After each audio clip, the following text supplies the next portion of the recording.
Greetings and salutations. Welcome to the premiere episode of Marvelpiece Theater. Yes, they put me in charge of reading to you.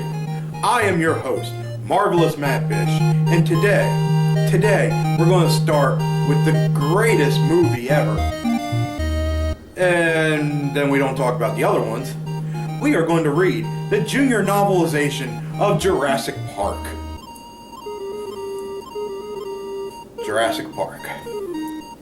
Well, if this is what you people want to see, then you're going to get it. Yeah, hold on to your butts. Oh, smooth. Ugh.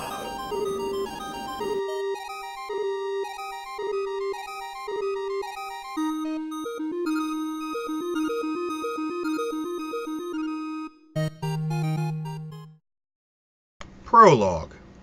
On a small island off the coast of South America, nighttime fell.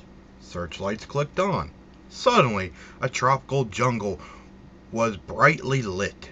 A dozen workers stood guard around a section of the jungle. The area was closed off by a tall, electrified fence. The kind of fence that would surround a prison. But this wasn't a prison. It was an animal pen. The workers got their stun guns ready. Slowly, a large crate was lowered to the ground. A door slid open in the fence. Then the crate was pushed up against the opening and the worker jumped on top of the crate. He grabbed hold of the handles, trying to lift the panel. It was stuck. The worker pulled harder. Then, all at once, the panel flew up and the worker lost his balance. He fell to the ground on the other side of the fence, and the crate was open. Roar! A terrifying sound came from inside. Quick as lightning, a claw whipped out. It reached for the fallen worker. Then it took a hold and dragged him towards the crate. "Fire! Fire! Now!" ordered a voice. The stun guns flashed, but it was too late. The worker was gone. Chapter 1. The sun beat down on Dr. Alan Grant. It was hot, and there was no trees to give him shade. There was just the dust and rocks of the Montana Badlands. But Alan Grant was a paleontologist on an archaeological dig. He didn't care about the heat. He didn't care how scruffy he looked with his stubbly chin and dusty clothes. He was interested in only one thing: dinosaurs. Alan bent closer to the ground. He was looking at a dinosaur fossil. 4 complete skeletons in such a small area, he said to Dr. Ellie Sattler.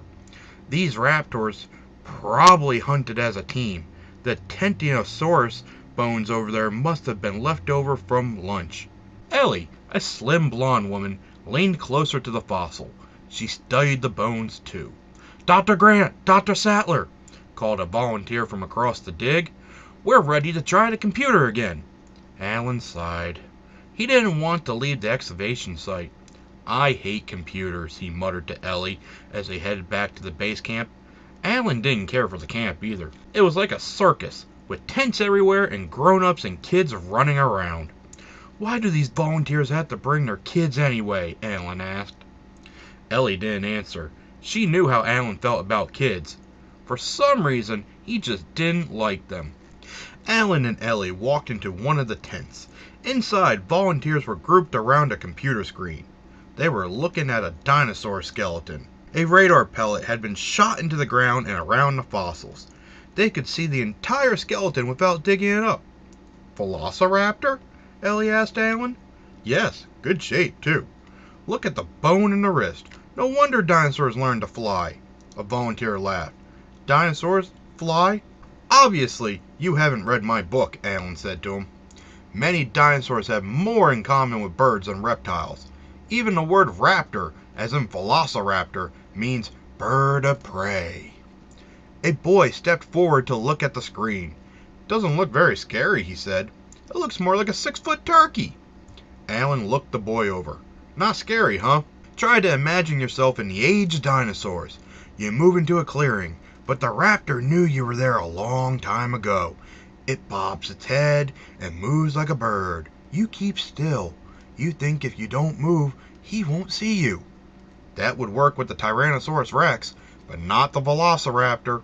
The attack comes, not from the front, not from the side. It comes from two raptors you didn't even know were there. They slash at you with their claws. It's like a razor cut, fast and deep. The boy backed away, his eyes wide with fear.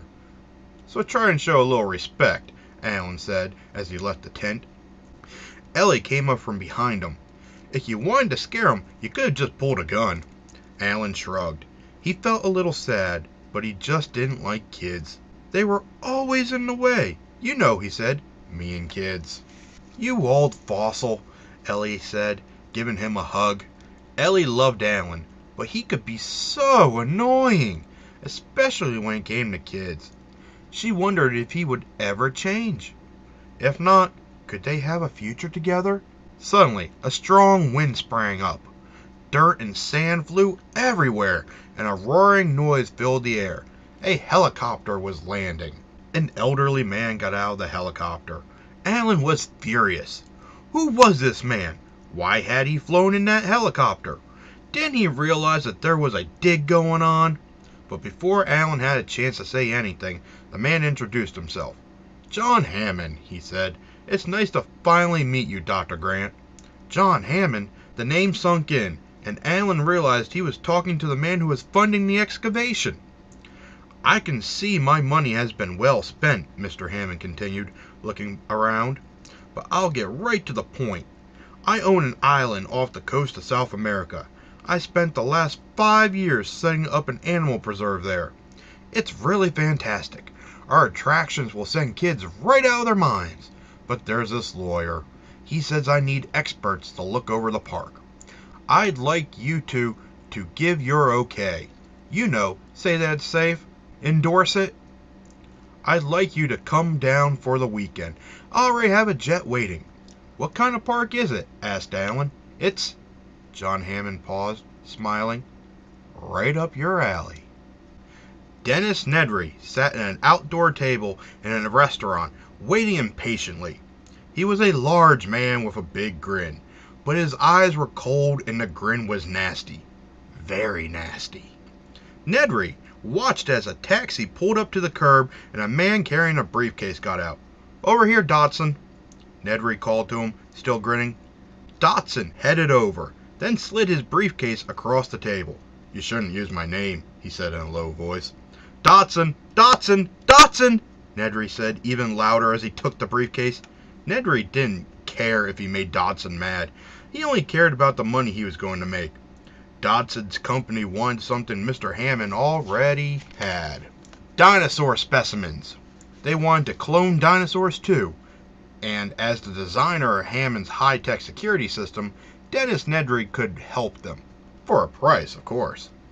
Dotson pointed to the briefcase. There's $750,000 in there, he said. You'll get the rest on delivery. That's $50,000 for each specimen, and there are 15 of them. Nedry's eyes narrowed. I know. Don't worry, I'll get them all. How do I carry them off the island? Dotson showed him an ordinary can of shaving cream. Then he slid the bottom open. Inside were 15 different compartments, one for each specimen. Nedry nodded his approval. I'll meet your guy tomorrow night at the dock. Make sure he gets it right. I built 18 minutes into the computer program so I can beat the security system. 18 minutes and your company gets years worth of research. Shh, Dotson said hurriedly. A waiter was coming over to leave the check. Nedry looked down at it, then up at Dotson, smiling his nasty grin. Dotson paid the check. A few hours later, Ellie and Alan were in South America. They were boarding a helicopter that would take them to Mr. Hammond's island. Besides Mr. Hammond, there were 2 other men with them. The first was the lawyer Mr. Hammond had told them about, Donald Gennaro. He seemed nervous, and even though he was wearing a safari outfit, he still looked like he'd be more comfortable sitting behind a desk. The other passenger was Dr. Ian Malcolm. Ian Malcolm was a mathematician. Like Alan and Ellie, he was going to check over the park. Tall, thin, and dressed all in black, he also looked out of place. But he didn't seem nervous. Instead, it seemed as if Ian found the whole situation funny. "This park won't work," he was saying to Mr. Hammond, "because of chaos theory. In the end, everything is unpredictable." Alan and Ellie didn't know what he was talking about. They weren't even sure what the park was about, so they kept quiet. Minutes later, the island rose sharply out of the water. Thick clouds covered the sheer cliffs. It looked strange and mysterious, like it belonged in another time. "Hold on," Mr. Hammond said. "We're going to land and it may be a little rough." Suddenly the helicopter dropped like a stone. Then it hit the ground with a jolt. Mr. Hammond waved grandly as he opened the helicopter door. Welcome to Jurassic Park. Chapter 2. Everyone piled into two waiting jeeps. In one, Mr. Hammond was talking to Donald Gennaro. "Relax and enjoy yourself. It's completely safe here. All the fences are electrified and the full 50 miles of it are in place." Slowly, the jeeps wound their way along mountain roads. The island was lush with greenery. Ellie, in the other jeep, craned her neck to look at the tropical plant life. Something seemed odd to her. She reached out for a leafy branch. As the jeep drove along, she tore it off. "This plant shouldn't belong here," she thought. "It's extinct." The jeeps bounced down a narrow path, then stopped at the side of a moat. Alan twisted in his seat to look around. There were some very strange trees here. They didn't have any leaves. Alan raised his head, looking higher, and higher still. Suddenly, his mouth dropped in surprise. Those weren't tree trunks at all. They were legs. He lifted his head back all the way, and the legs belonged to a dinosaur. A living, breathing dinosaur. "Oh," said Ellie, seeing it too. The Brachiosaurus, 35 feet tall, stared down at the people in the jeeps. Mr. Hammond trolled over to their jeep, smiling happily. He looked like a kid showing off a new bicycle. "You want to pet it?" he asked. No one could answer. The sight of the giant dinosaur was too much. Ian Malcolm just stared in amazement. Then he said, "You did it! You actually did it!" Alan still couldn't speak. He could only stand in his seat, trying to get closer to the Brachiosaurus. Then he noticed the other dinosaurs. There was a whole group of them across the moat, munching on leaves from the treetops. He let out a whoop of joy. "Ha!" he cried, as Gennaro came running over. Are these, Gennaro stuttered.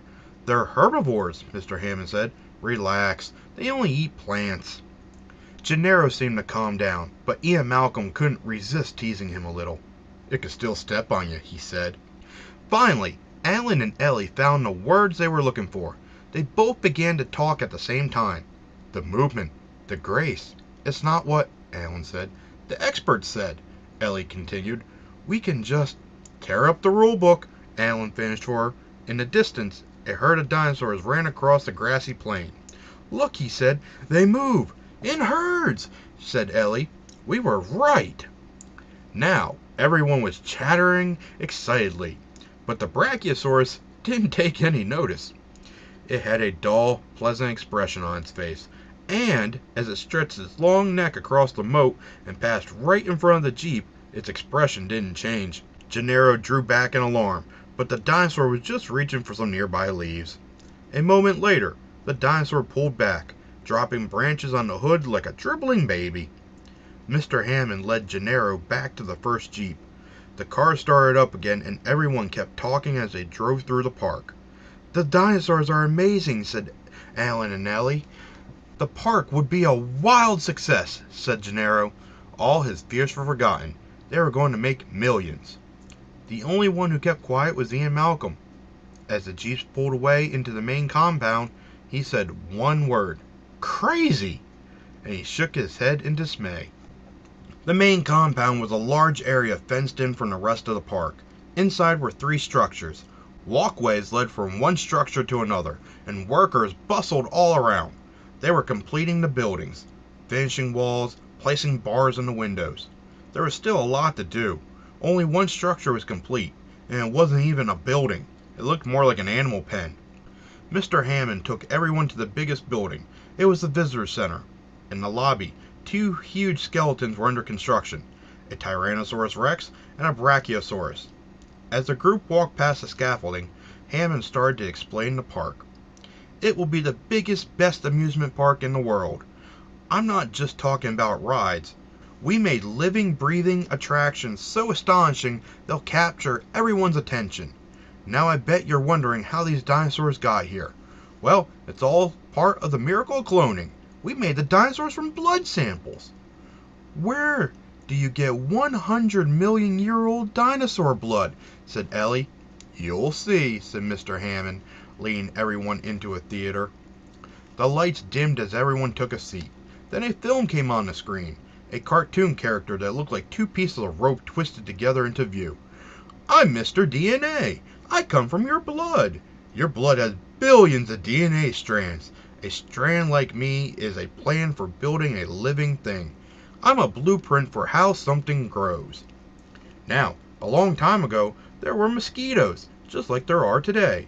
And just like today, they fed on animal blood. Dinosaur blood. Sometimes a mosquito would bite a dinosaur. Then it would land on a tree and get stuck in the sap.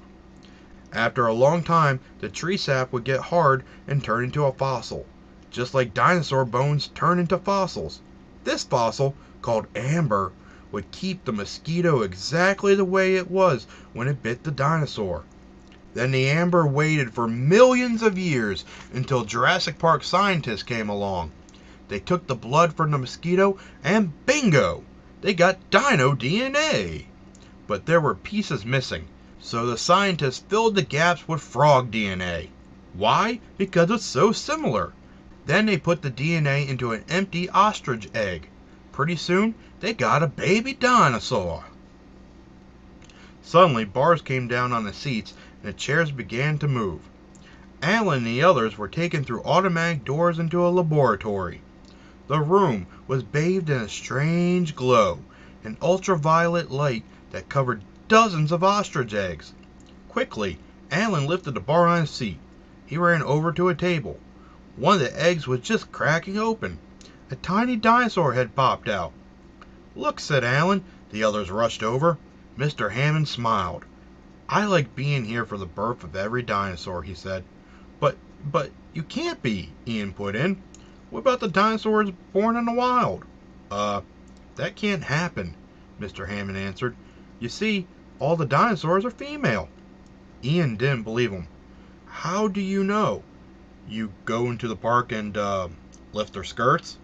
Because you can't control something like that. Life cannot be controlled. It breaks free. It grows. Life always finds a way. Alan, meanwhile, was holding the baby dinosaur. It looked like a yellow lizard with brown stripes. Alan measured and weighed it with lab equipment.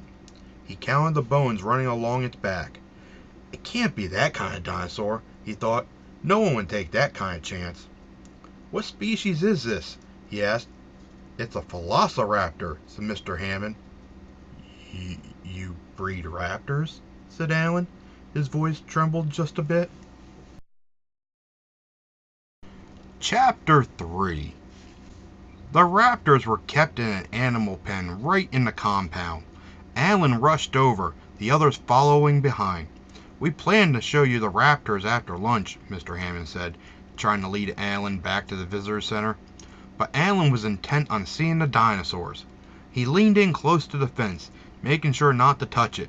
He didn't see any raptors. The pen was too overgrown with jungle plants and trees. But Alan did see a giant crane. It was dropping a large animal into the pen. Alan squinted. It looked like a steer. The steer seemed frightened. Its legs were still attached to the crane by a thick rope. They flailed wildly as it fell. Then the animal disappeared behind some trees and the rope went slack. Suddenly, the rope jerked like a fishing rod that had just caught a fish. Then it twisted and turned every which way. Plants shook back and forth. Alan heard vicious growls and a crunching sound. Seconds later, all was quiet. The crane pulled up the rope. There was nothing on the end. The steer was gone. Every bit of it had been eaten. Everyone stood in silence. They were too shocked to speak. "The rafters," said a grim voice. "They should all be destroyed." Robert Muldoon, the park's game warden, was standing behind them. He had a hard look on his face. "They're killers at 8 months old," he continued. "They move at cheetah speed, 60 miles an hour, and they're amazing jumpers." "Are they intelligent?" asked Alan. "Very." Mr. Hammond clapped his hands together. He wanted everyone's attention. "Yes, but we've taken steps for safety," he said. "We have the electrical fence. We'll have steel frames on all the windows. Everything is under control. Now who's hungry?" Lunch was served in the visitor center restaurant. Afterward, everyone stayed at the table. They were talking about the park. "We're going to make a fortune," Gennaro said happily, "and we can charge whatever we want." His earlier fears had been replaced by greed. Mr. Hammond frowned at him. That wasn't why he built the park. He built it for dinosaur lovers, for children. Eagerly, he listened to the others. "Don't you see the danger?" Ian Malcolm was saying. "You've used scientific power like a child who found his father's gun. You don't know what you've created." Then Ellie spoke up. "The question is, how much can you know about an extinct system?" Mr. Hammond looked upset. 2 experts thought the park would fail, and Alan, after thinking long and hard, had to agree. Dinosaurs and man together? No one knew what would happen. Outside, a horn blasted. Mr. Hammond stood up and said, "You 4 are going to have a little company when you visit the park." He was hoping a Jurassic Park tour would change their minds. "Maybe Tim and Alexis will help you get into the spirit." "Who?" said Alan. Mr. Hammond ushered his grandchildren into the room. Tim looked like he was 9 years old. His sister, Alexis, looked about 12. "After all," said Mr. Hammond, introducing them all, "kids are the real audience." Kids here, too? Oh, Alan thought. He'd never escape them. 2 electric jeeps pulled into the front of the visitor center. They were running along a rail, almost like a train. "I read your book," Tim said to Alan as they waded the board. He was looking at the paleontologist with wide eyes. Tim was a dinosaur nut, and Dr. Alan Grant was his hero. "Do you really think dinosaurs turned into birds?" "Well, a few species may have evolved," Alan stammered. For some reason, this kid was making him nervous. He tried to move away, but Tim kept on his heels. Alan walked around and around the 2 cars, trying to lose him. Finally, everyone settled into the cars' seats. Alan relaxed. Tim sat with Alexis and Gennaro in the first car, and Alan was in the second one with Ellie and Ian Malcolm. "We'll be watching from the control room," Mr. Hammond said to them. The cars jerked forward. They passed through big iron gates. Seconds later, they were in the jungle. A voice came over the speakers in both cars. "Welcome to Jurassic Park." Chapter 4. Inside the first car, Gennaro hit the buttons on the video display. "What's wrong with this computer?" he muttered. "I can't make it work." "It's an interactive CD-ROM," Alexis explained. She took over the controls. "Lex's a computer nerd," Tim said. Lex corrected him. "I'm a hacker." Just then the cars came to a stop. They were on top of a hill. Below them was a field with a river running through it. "Look to your right," the recorded voice was saying. "You'll see a herd of dinosaurs called Dilophosaurus. A carnivore, or meat eater, this dinosaur is poisonous. The Dilophosaurus spits venom. This poison blinds and paralyzes the prey so that it can't see or move." The passengers pressed up against the car windows. They heard a faint hooting sound, but they didn't see a single dinosaur. After a few frustrating moments, the cars started up again and moved along a high ridge. At last they stopped at the edge of a large open plain. A tall fence stood in front of the cars, and danger signs were posted all around. The cars were right next to the Tyrannosaur padlock. Once again, everyone squirmed in their seats for a better look, but there was nothing. No Tyrannosaurus Rex. They sat back, disappointed. Ian picked up a microphone that connected him to the control room. "You, do plan on having some dinosaurs on this dinosaur tour, right?" he asked Mr. Hammond. Alan stared out the window. He thought he saw, there, at the far end of the field, outside the fence, He saw something move, but the cars were moving again. Alan had to see what it was. He pushed open the door and jumped out. "Alan?" Ellie asked, surprised. She jumped out too. "That's Chaos Theory in action," Ian muttered to himself. Nobody could have predicted they'd jump out of a moving vehicle. Then he left the car. Soon everybody was out in the open, following Alan Grant down the hill. Back in the control room, Mr. Hammond was watching everything on video screens. There were dozens of screens set up around the room. They showed different parts of the park, and all the different dinosaurs. There were computer terminals too. They worked the video screens, kept the phones in order, the fences electrified, and all the security systems operating. They controlled Jurassic Park. They also made the room look like a mission control for a space launch. But the control room wasn't finished yet. Technicians were bustling around, making sure everything worked. Ladders were scattered here and there, and cables were still lying around. Muldoon pushed one aside as he made his way over to Mr. Hammond. "National Weather Service says a storm is heading this way," he said. "It could be dangerous. We'll have to stop the tour." Ray Arnold, the head technician, shook his head with worry. He leaned over to look at the screen with Mr. Hammond. Then he jotted down some notes. "Headlights broken," he said, looking at the electric cars. "This computer is not on its feet yet." "Dennis!" Mr. Hammond called out to Dennis Nedry, the computer expert. "These lives are in your hands."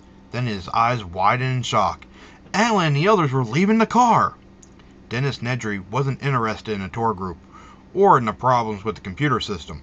It was time to execute his plan to steal the dinosaur specimens for Dodson. On the video screen, he called up a picture of a supply ship by a dock. The ship was pitching back and forth on rough waters. Then Nedry pressed another button and the screen changed. Now it showed a steel door marked Restricted. Nedry knew dinosaur specimens were kept behind the door. Nedry went over his plan in his head, shut down the security system, put the dinosaur specimens in the fake shaving can, then drive to the dock and hand them over to the ship worker. That was all he had to do. The ship worker would take the specimens to Dodson on the mainland. Then Dodson would pay him the rest of the money and Nedry would be a rich man. Nedry picked up the phone and called the ship. "We have to leave," the sailor told him. "The storm is coming." "I'll be there in 15 minutes, Nedry said. He knew he should wait for Alan and the others to get back. They could have trouble with the security system went off. But Nedry didn't have time, and the money was too important to him. He turned back to the computer. Making sure no one was looking, Nedry entered a series of commands. A red box appeared. Inside it was one word: execute. The skies over Jurassic Park had grown dark. The storm was coming closer. Anybody think we shouldn't be out here?" Gennaro said. He looked to the right, then to the left. He hoped there weren't any dinosaurs out here. But Alan knew something was out here, and he wanted to investigate. He kept going down the hill, and the others followed. Lex, though, wasn't looking where she was going. She stumbled on a loose rock. Alan grabbed her hand, stopping her from a fall. Lex smiled up at him, and when he tried to let go, she held tight. Suddenly, the group stopped in its tracks. There it was, a Triceratops, lying on its side. Its big frill circled its head like a bonnet. Tim stared at its 3 horns, one above each eye and one at the end of its nose. He grinned. "I'm scared," said Lex. Tim wasn't.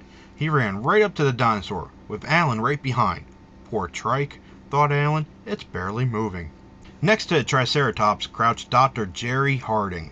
Dr. Harding was the animal caretaker for the park. He was examining the dinosaur. "It's okay," he said, gesturing everyone else over too. "She's been tranquilized. She seems to get sick like this every 6 weeks. We can't figure out what's wrong." Alan bent close to the dinosaur, its dark purple tongue hanging limply from its mouth. "Ellie, look at this," he said. Ellie examined the tongue. Then she took a penlight and shined it in the Triceratops' eyes. "What are its symptoms?" she asked Dr. Harding. "Trouble breathing, trouble walking," he answered. Alan and Ellie talked to the doctor for a while. Then Ellie walked into the open field, searching for an answer. Minutes later she came back to the group. The 3 doctors stood there thinking. "She must be sick from eating those berry plants in the field," Ellie finally said. "They could be poisonous." Alan shook his head. But Triceratops was a constant browser, and constant browsers would always be sick. Not sick every 6 weeks. Something doesn't add up. Tim, meanwhile, had wandered behind the dinosaur. He noticed a pile of smooth rocks on the ground by the trike. Picking one up, he stared at it curiously. "These look kinda familiar," he called out shyly. He hated to interrupt the doctors. "I've seen pictures of them." "Where?" said Alan, not really paying attention. Tim was just a kid after all. In your book?" Still Alan ignored him, but Ellie joined Tim and peered at the stones. Suddenly her eyes lit up. She knew the answer. "Gizzard stones!" she said. Alan rushed over excited. "That's it!" he cried. "What do you mean?" Tim was confused. "It's very simple," Ellie explained. "Some animals that don't have teeth, like birds," Alan continued. Just like before, they were finishing each other's sentences. "What some of them do is swallow rocks. They keep them in a sack in their stomachs, called a gizzard," said Ellie, taking over.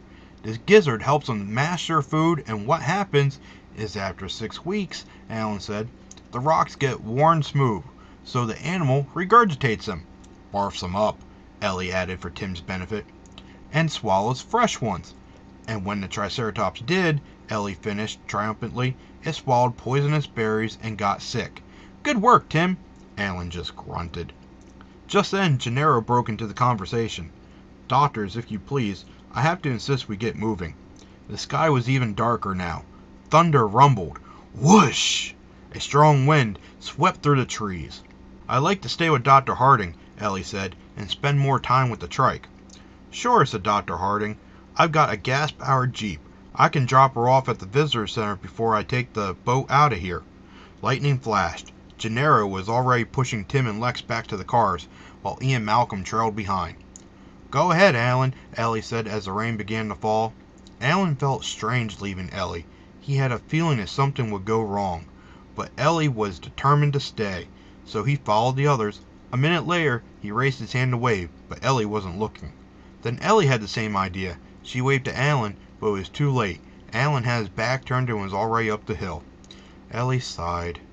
It didn't really matter, she thought. They'd be together in just a little while. What could happen? Chapter 5. Mr. Hammond was still watching the video screens.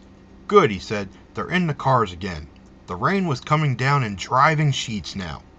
"I'm turning the cars around," Ray Arnold said to them. "They're coming back." Dennis Nedry stood and pretended to stretch. Anybody want a Coke?" he asked. Everyone shook their heads, too busy to pay attention. Nedry grabbed the fake can of shaving cream and took a step towards the door. Then he turned, as if he just remembered something. "Oh, I had to debug a few things in the computer. 1 or 2 little systems might turn off." Mr. Hammond nodded absently. He wasn't even looking at Nedry. Nedry saw his chance. Quickly, he reached back to the computer and pressed execute. Now he had 1 minute before the security systems would shut down. He raced to the specimen room. Just as he approached the door, the security lock clicked off. The door swung open and Nedry hurried inside. He saw a rack of glass slides. They were tagged Apatosaurus, Tyrannosaurus, Stegosaurus, and so on. They were just what he was looking for. Ray Arnold sat at his computer, looking confused. On the screen, red lights were blinking off one by one. "That's odd," he said to Mr. Hammond. "Door security systems are shutting down." "Well, Nedry said a few systems would go offline, didn't he?" Mr. Hammond said calmly. Arnold kept staring at his computer screen. Blue lines started to flicker off too. "Now fences are failing," he called out. Then, "The phones are out." Suddenly all the video screens in the control room went black. "Power is out everywhere," Arnold shouted. "A few little systems, ha!" In a panic, Arnold raced over to Nedry's computer. He punched one button after another. He couldn't change the screen. Nedry had jammed the computer. He was the only person who could turn everything back on. "The electric cars must have stopped too," said Mr. Hammond, beginning to look concerned. "But where?" Tim and Alexis sat with Gennaro in one car. Alan and Ian Malcolm were in the other. They were right outside the Tyrannosaurus padlock. "Gennaro said to sit tight," Alan told Ian. He'd just come back from the other car and was soaking wet. "Their power is out too." Nothing to worry about, probably just a little hiccup in the system. There was nothing to do but wait. In the front car, Tim and Lex were getting bored. The rain drummed on the roof. It was driving Tim crazy. He felt like they'd been there for hours. I think Mr. Grant is really smart, Lex said dreamily. She thought he was cute too, but she'd never say that to Tim. She looked over at her brother. Besides, he was staring out the window, ignoring her as usual. Did you feel that? Tim asked. At first, Lex didn't know what he was talking about, but then she felt it too. The car was shaking. There was a loud quaking sound, and it seemed as though the earth was moving, like something was taking giant footsteps. Gennaro's eyes widened in fear. The sound got louder. The vibrations felt stronger. Whatever it was coming closer. And then they all saw it. Tyrannosaurus Rex. It was gripping the fence. Gennaro stared in horror. Oh no, he thought. The dinosaur should have felt an electric shock. The power must be out in the fences too. But would it break through? The T-Rex swung its mighty head. Tim gasped. Its boxy head was bigger than Tim's whole body, and its body was bigger than a bus. The dinosaur waved its short, silly-looking arms in the air. Then it clawed the fence. The Tyrannosaurus was tearing it down. All at once, Gennaro bolted out of the car. He didn't say a word. He just ran, leaving Tim and Lex all alone. Lex began to scream, but Gennaro didn't stop. He raced towards a small building, a short distance down the road. Moments later, he reached it and ran inside, but the building wasn't finished yet. Gennaro couldn't lock the wooden door behind him. What's he doing? Ian asked Alan. They hadn't noticed the Tyrannosaurus yet. Then they saw the fence come down. The Tyrannosaurus was free. It stood on the park road, eyeing the two cars. Don't move, Alan whispered to Ian. It can't see us if we don't move. The T-Rex bent down. It peered through the car window at Ian. Ian froze. He couldn't have moved even if he wanted to. Suddenly, the first car lit up like a beacon. Lex had turned on a flashlight. The dinosaur raised its head and was drawn to the light. I'm sorry, sorry, Lex mumbled to Tim as the T-Rex thudded closer. It lifted its head. Tim and Lex could see through the sunroof. Roar! The dinosaur opened its mouth wide, then roared again. It was so loud the car windows rattled. Then the T-Rex struck.